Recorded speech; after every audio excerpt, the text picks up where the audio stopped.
Bonjour à vous tous, bienvenue sur la chaîne chrétienne La Cabane du Cœur dans l'émission Partage ton cœur. Alors aujourd'hui j'ai une invitée exceptionnelle, comme la plupart de mes invités, comme j'aime à le dire. Et je vais tout simplement te laisser te présenter, ma chère sœur, pour ceux qui ne te connaissent pas bien sûr. Bonjour, je m'appelle Françoise et je suis née en France. Voilà, j'habite dans le 94, je suis d'origine chinoise, vietnamienne. D'accord, donc tes parents sont d'Asie et toi tu es né en Oui, France. c'est ça. D'accord, très bien. Alors justement tu es venu dans ce plateau, dans le studio d'enregistrement La Cabane du Cœur pour justement partager ton cœur. Amen. Amen. Alors dis-nous, comment le Seigneur est venu te toucher, ou plutôt comment tu as rencontré le Seigneur, ou comme j'aime à le dire, comment le Seigneur est venu te rencontrer? Oui, eh bien, j'ai connu le Seigneur quand j'étais très jeune. J'allais à l'église, on nous amenait à l'église. Voilà, j'écoutais le message et j'avais accepté le Seigneur très tôt.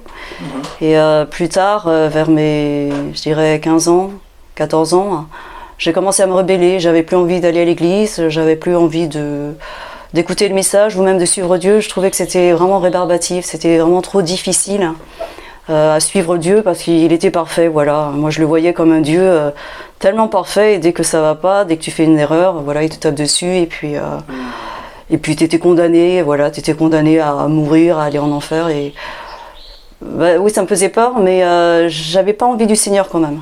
Alors pour toi, Dieu c'était un peu un père fouettard quelque part, non? Oui, et puis surtout, je trouvais que ces commandements étaient trop durs, très durs à suivre, parce que j'étais jeune. D'accord, mais c'était dans une église quoi où tu allais?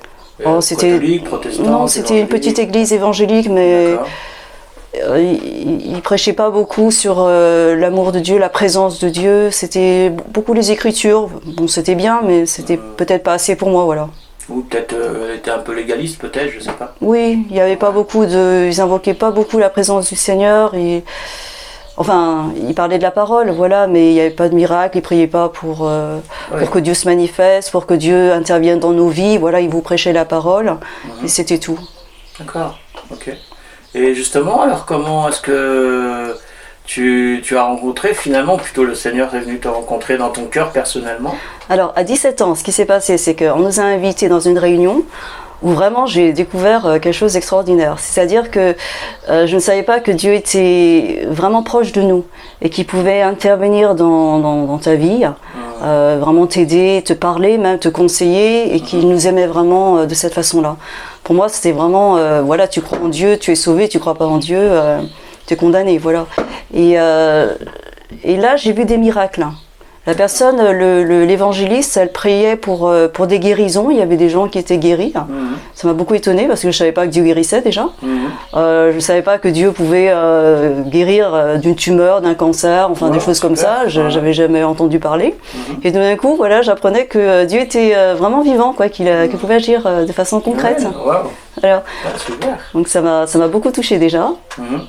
Et je me suis pas donnée tout de suite au Seigneur, je voulais en apprendre davantage. D'accord.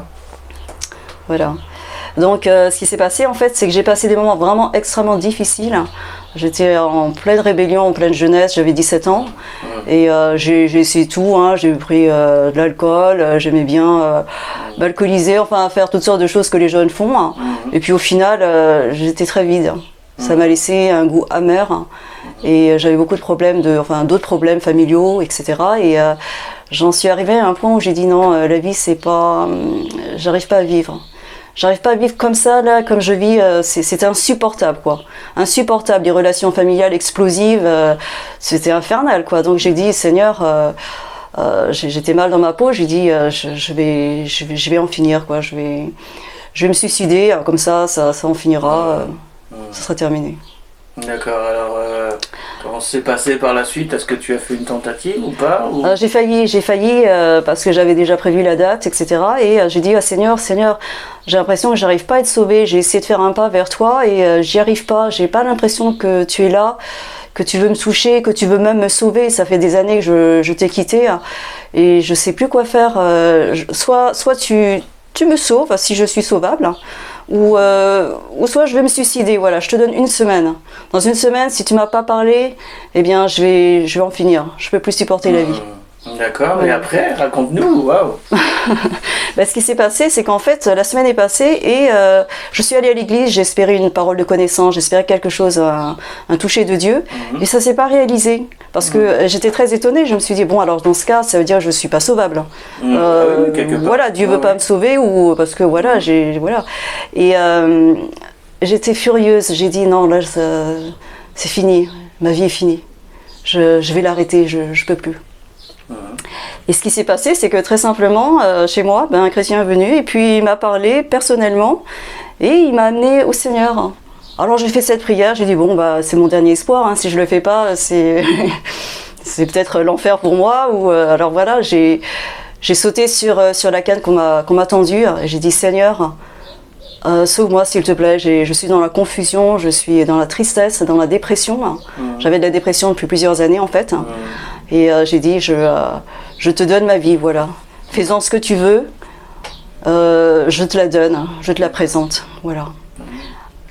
Et donc, ce frère t'a fait lire peut-être un verset, quelque chose, c'était quoi exactement? Non, simplement, j'ai posé des questions parce que je ne comprenais pas très bien, il y a beaucoup de choses. La Bible, je connaissais des histoires de la Bible, je l'avais lu un petit peu, mais je ne comprenais pas, si tu veux, la nature de Dieu, l'intention de Dieu par rapport à l'être humain. Je ne savais pas qu'il pouvait être proche de moi. Pour moi, c'était un Dieu lointain. Voilà. On vit, on meurt, il nous juge et c'est fini. Mais c'était beaucoup plus que ça, c'est pas du tout ça même. Oui, c'est un Dieu relationnel que nous avons. Voilà, j'avais pas compris que. Pas eu de relation encore avec Dieu en fait. C'est ça. Oui. J'avais entendu parler de Dieu, je l'avais accepté, mais j'avais pas de relation. Je priais pas. Puis en même temps, dans l'église où tu étais à l'époque, j'ai l'impression que même entre frères et sœurs, ils ne devaient pas avoir beaucoup de relations, vu qu'ils étaient peut-être un peu légalistes. Donc généralement, on rencontre des gens justement qui sont dans des églises, on va dire, légalistes, qui eux-mêmes, en fait, ils se mentent, pas vraiment mentir, mais entre eux, ils se disent pas les choses, quoi. Hein. Il faut toujours montrer patte blanche, il faut toujours être bien vu, qu'on est propre, qu'on est ceci, cela, mais en fait, c'est rempli d'hypocrisie, de mensonges. De même aussi les laxistes, hein, les églises trop laxistes qui sont l'inverse. Ils font tout et n'importe quoi et puis pas de problème, ça aussi ça peut être dangereux. Mais donc ce qui t'a manqué en fait c'était une vraie relation avec Dieu et puis cette personne a pu te parler, a pu te faire comprendre tout simplement cet amour que Dieu avait encore pour toi et que c'était pas fini et ceci et cela. Waouh, super. Voilà, c'est exact. Et donc du coup, comment est-ce que tu as vécu par la suite justement après cette révélation? Alors j'ai cru que Dieu allait me parler par des éclairs, des tonnerres, des visions, des voix, parce que j'avais lu entre-temps beaucoup de témoignages. Et bon, ça s'est pas fait. J'ai été très déçue. Mais au contraire, en fait, Dieu ne voulait pas que je m'attache à ces choses-là. Pas pour moi en tout cas. Je dis pas. Au contraire, moi j'apprécie quand Dieu se montre et se révèle. Mais il fallait vraiment que le travail se fasse à l'intérieur de moi, que je dépose tous mes fardeaux, que je vienne à lui et qu'il me change surtout, qu'il me transforme parce qu'il y avait vraiment besoin d'un changement à l'intérieur. J'étais vraiment ténébreuse à l'intérieur. J'aimais tout ce qui était ténèbres, j'aimais les choses du monde. Je supportais pas de pas regarder la télé. Pour moi, la télé c'était mon Dieu, quoi. Il fallait que je regarde la télé, ça m'absorbait. Et là, il a fallu vraiment que je coupe ce lien avec ces choses du monde. Et ça a été un travail difficile, mais que le Seigneur a réussi à faire en moi. Voilà. Wow. Ah, super. Et alors justement, si tu as quelque chose d'autre à partager, n'hésite pas, hein, ma chère sœur Françoise. Et puis, alors une dernière question, Françoise. Si tu avais quelque chose à partager au monde entier justement à travers tout ce que tu as vécu, parce que tu n'es pas une jeune chrétienne, ça fait 30 ans, c'est ça que tu as eu la révélation du Seigneur en fait, d'ailleurs à cette date-là je pense. Et donc du coup, si tu as quelque chose à partager au monde entier que Dieu a déposé dans ton cœur et que tu voudrais tout simplement faire partager aux autres, qui pourrait leur être utile, hein, entre autres, ou un verset, ou une pensée, ou une parole, quelque chose qui te tient à cœur, n'hésite pas, c'est en ce moment. Très bien, alors je voudrais vous dire à tous ceux qui m'écoutaient que les situations les plus ténébreuses, les plus difficiles que vous pouvez traverser, Dieu peut être présent et venir à votre aide. Il peut vous sauver, vous donner une vie complètement nouvelle, parce que franchement, quand on sort de l'égout, on peut le dire, quand on a été lavé par le sang de Jésus, on a été purifié à l'intérieur, on se sent on se sent pur, alors qu'avant on se sentait rien du tout en fait.